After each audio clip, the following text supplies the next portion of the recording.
Oh, j'en ai choqué quelques-uns avec cette vidéo là. Quand je sors de ma voiture, on voit derrière moi ce qui semble être un symbole nazi.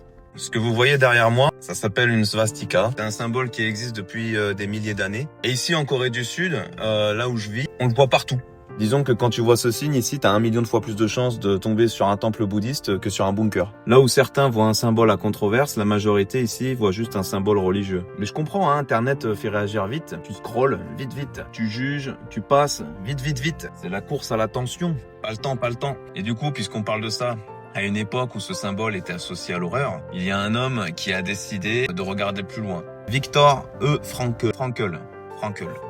Dans son livre Découvrir un sens à sa vie, je pensais tomber sur un livre de développement personnel. Et en fait, c'est bien au-dessus de ça. C'est le témoignage d'un homme qui a vécu les camps et une réflexion sur ce qui fait tenir un être humain. Car même dans la pire souffrance, ta vie peut encore avoir un sens. Allitération immense. Et ce livre, il m'a vraiment marqué, tu vis l'horreur avec lui. T'as toute une première partie où il raconte les camps, ce qu'il voit, ce qu'il subit, ce que les hommes deviennent. Et après, il t'explique pourquoi certains tiennent et d'autres s'effondrent. Ouais mon gars, les choses sérieuses, elles se comprennent pas en 3 secondes.